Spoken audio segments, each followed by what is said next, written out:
শুভ সন্ধ্যা। আমি কামাল হোসেন। আজকের আপনাদের তেমন কিছু রায় হলো না। আগামীকাল 10:30টায় বিচারপতিগণ এই মামলা শুনবেন।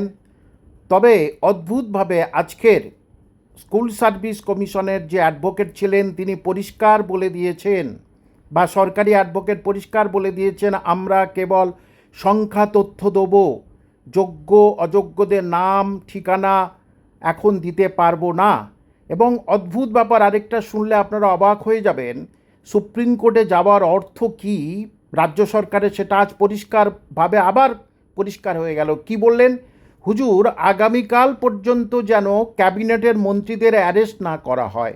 শুনলে অবাক হয়ে যাবেন, সত্যি খুব খারাপ লাগে। আপনারা কষ্ট করে ধর্নায় বসে আছেন, এই রোদ্দুরে গত কাল পরশু আপনারা বার হয়েছেন যোগ্যরা, তবুও কোনো কিছু কি দয়া মায়া নেই?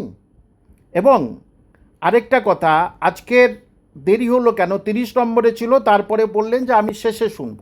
কিন্তু দেখা যাচ্ছে দুটো বড় মামলা এসেছিল, সরকার ভার্সেস একটা শিক্ষা, আর সরকার ভার্সেস জমি জায়গা।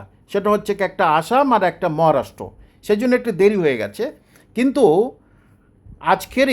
আজকেরই হচ্ছে কি মূল কথা বা মোদ্দা কথা হলো যে তিনজন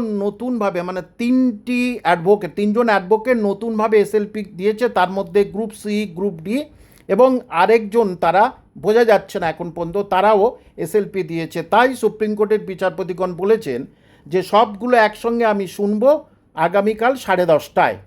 সেটা একটু পিছিয়ে যেতে পারে, কিন্তু 10:30টা। কিন্তু আপনি অবাক হয়ে যাবেন, আপনাদের জন্যে তাহলে রাজ্য সরকার কি সত্যি কোর্টে গেছে, নাকি নিজের ক্যাবিনেটকে বাঁচানোর জন্যে কোর্টে গেছে? আজকের কিন্তু সেই পরিষ্কার করে বলল কেবল সংখ্যা তথ্য দেবো, এর বেশি কিছু দিতে পারবো না। তাহলে পরে কি নাম ঠিকানা দেবে? এইভাবে কি স্টে চাচ্ছে? এখন আমি বললাম যোগ্যরা চাকরি পাক, যোগ্যদের পাশে আমি আছি।